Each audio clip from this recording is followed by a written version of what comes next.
स्वागत है आपका हमारे यूट्यूब चैनल पे। मेरा नाम है रोहित और आज हम बात करने वाले हैं टेक्निकल एनालिसिस और उनके प्रिंसिपल्स के बारे में। बेसिकली टेक्निकल एनालिसिस क्या है? ये आपके मार्केट एक्शन की स्टडी है with respect to any time frame. Market action यानी आपका होता है प्राइस और वॉल्यूम को हम स्टडी करते हैं कोई भी टाइम फ्रेम के अगेंस्ट। जैसे हम मिनट के चार्ट सकते हैं या तो फिर आर्ली, डेली, वीकली, मंथली या ईयरली। कोई भी हम चार्ट के अगेंस्ट अगर प्राइस और वॉल्यूम को अगर हम देखें डिटेल में, तो इसे हम कहते हैं टेक्निकल एनालिसिस। इसके बहुत सारे टूल्स रहते हैं जैसे support resistance, trend lines, indicators, ऐसे बहुत सारी चीज़ें रहती है। इस सब स्टडी को हम कहते हैं टेक्निकल एनालिसिस। टेक्निकल एनालिसिस के बेसिकली 3 प्रिंसिपल्स हैं। सबसे पहला प्रिंसिपल है कि द मार्केट डिस्काउंट्स एवरीथिंग।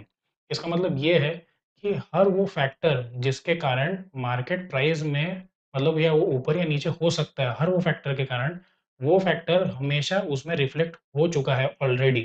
जैसे अगर फंडामेंटल जो फैक्टर्स क्या है आपके, fundamental factors, political factors, psychological factors, insider trading, investors की पोजीशंस, एचएनआईएस की पोजीशंस, ये सारी चीज़ें। जैसे इनक ये बेसिकली ये चीज़ का मतलब ये है कि को जो भी चीज़ से मार्केट का प्राइस अफ़ेक्ट हो सकता है, वो ऑलरेडी मार्केट में अफ़ेक्ट हो चुका है एंड जो अभी प्राइस है मार्केट में, वो एक्चुअली फेयर प्राइस है।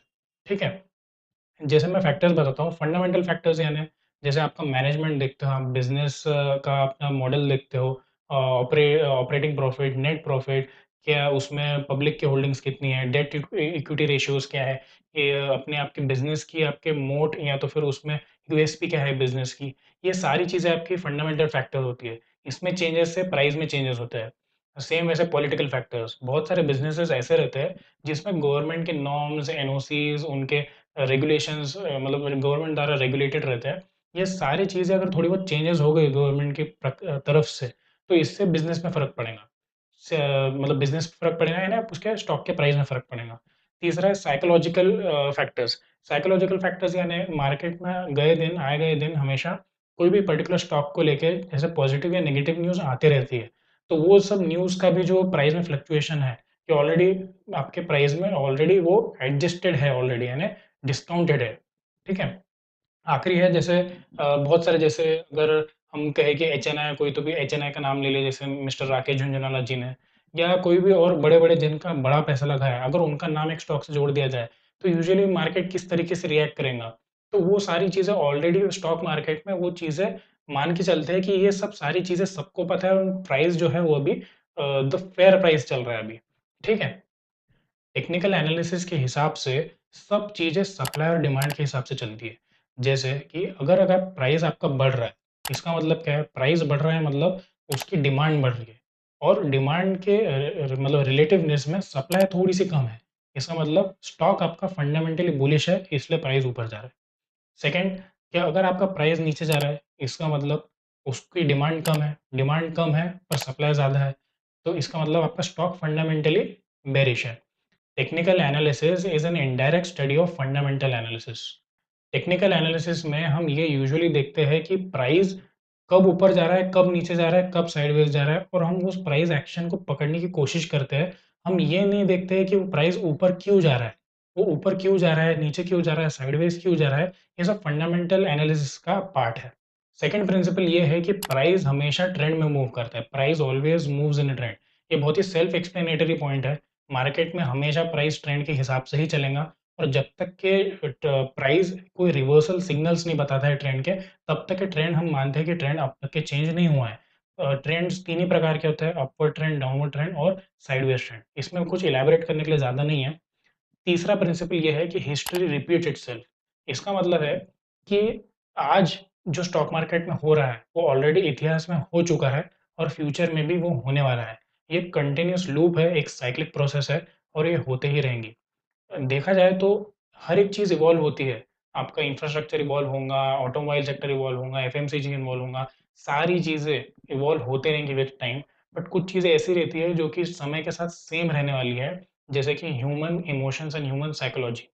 जैसे कि आप देखो कि ह्यूमन ग्रीड एंड फियर आज से हज़ारों साल जैसा पहले था, वैसे ही आज से हज़ारों साल आगे भी वैसे ही रहने वाला है। तो उसी प्रकार जैसे आप प्राइस मूवमेंट को जैसे अगर स्टॉक नीचे जा रहा है, तो आज जैसे मैं जिस हिसाब से रिएक्ट करूँगा प्राइस नीचे जाने को, उसी हिसाब से सेम मैं रिएक्ट करूँगा आज से 10 साल बाद, 100 साल बाद, हमेशा के लिए। तो ह्यूमन इमोशंस जो है वो प्राइस को सेम तरीके से रिएक्ट करते हैं। इसी के कारण आपके चार्ट पैटर्न्स बनते हैं, आपके सपोर्ट एंड रेजिस्टेंस लेवल्स बनते हैं, ट्रेंड लाइन्स बनती है और इसी से आपका फाइनली डिसाइड होता है कि बुल पैटर्न चल रहा है कि बेयरिश पैटर्न चल रहा है। बेसिकली स्टॉक मार्केट में एक बुक में लिखा है reminiscence of a stock operator, एक किताब है। इसी में भी यही लिखा है कि there is nothing new in the stock market. अब आ जाता है टेक्निकल एनालिसिस और फंडामेंटल एनालिसिस के डिफरेंस के ऊपर।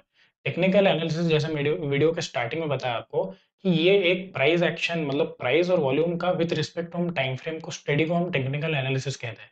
फंडामेंटल एनालिसिस में बहुत ही अलग है। इसमें आप कैसा करते हो कि कंपनी का मैनेजमेंट देखते हो, बिजनेस मॉडल देखते हो, उसका ब्रांड वैल्यू देखते हो, उसके एसेट्स देखते हो, बैलेंस शीट देखते हो, प्रॉफिट एंड लॉस स्टेटमेंट्स देखते हो। आप देखते हो कि सेक्टर ओवरऑल कैसा कर रहा है, उसमें इंडस्ट्री की टोटल ओवरऑल ग्रोथ कितनी है। ऐसे बहुत हज़ारों पैरामीटर्स आप देखते हो, तो उसे हम कहते हैं फंडामेंटल एनालिसिस। एक एग्ज़ाम्पल के थ्रू आपको बताना चाहता हूँ। जैसे अगर आपको एक मिठाई खरीदनी है और आपके सामने 10 दुकानें हैं मिठाई की, तो आप टेक्निकल एनालिसिस के थ्रू कैसे देखोगे आप कि आप देखोगे कि 10 दुकान में से 3 दुकान में भीड़ है, तो आप 3 दुकान में ही जाके आप मिठाई खरीद लोगे। बट फंडामेंटल एनालिसिस क्या कहता है कि आप हर एक दुकान में जाओ, उसका टर्नओवर देखो, मिठाई की क्वालिटी देखो, कौन-सा ऑयल यूज़ कर रहे हैं, उनका टर्नओवर कितना है, ये सब देख के आप मिठाई सेलेक्ट करो। तो ये मेन एक एग्ज़ाम्पल के तौर पे आपको बताना चाहता था मैं। सेकंड है कि टेक्निकल एनालिसिस की जो स्टडी है, कोई भी चीज़ में आप अप्लाई कर सकते हैं अदर देन इक्विटी छोड़ के भी। जैसे स्टॉक्स में अप्लाई होंगी, आपके फॉरेक्स में अप्लाई होंगी, कमोडिटीज़ में अप्लाई कर सकते हैं। बहुत सारे अलग-अलग एसेट क्लासेस में भी आप टेक्निकल एनालिसिस अप्लाई कर सकते हैं।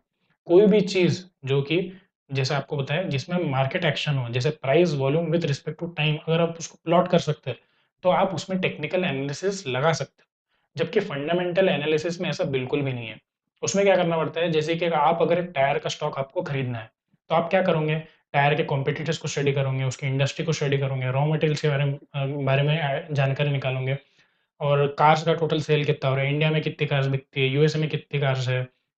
आप ऐसा बहुत पूरे इंडस्ट्री को चर्न करोगे और पूरी इन्फॉर्मेशन निकालोगे, तब जाके आप इसमें इन्वेस्ट करोगे। बट अगर दूसरा स्टॉक खरीदना है कोई भी, तो आपकी जैसे टेक्सटाइल का कोई स्टॉक खरीदना है, तो इसमें आपकी टायर की स्टडी इसमें बिल्कुल काम में नहीं आने वाली। तो फंडामेंटल में आपको हर एक स्टॉक वाइज़ आपकी स्टडी चेंज करनी पड़ती है, जबकि टेक्निकल एनालिसिस में स्टडी सेम रहती है। थर्ड पॉइंट ये है कि technical analysis usually short term से लॉन्ग टर्म ट्रेडिंग के लिए यूज़ होता है। जैसे इंट्राडे, पोजिशनल स्विंग ये सब ट्रेडिंग के लिए यूज़ होता है। लॉन्ग टर्म इन्वेस्टमेंट जैसे 5 साल, 10 साल, 20 साल के इन्वेस्टमेंट टाइम फ्रेम के लिए नहीं रहता है। जबकि फंडामेंटल एनालिसिस इन्वेस्टर्स के लिए बहुत ही प्यारा है, लॉन्ग टर्म इन्वेस्टर्स के लिए। ये 10 साल, 20 साल के हॉराइज़न के लिए, 5 साल के हॉराइज़न के लिए लोग रखते हैं पैसे।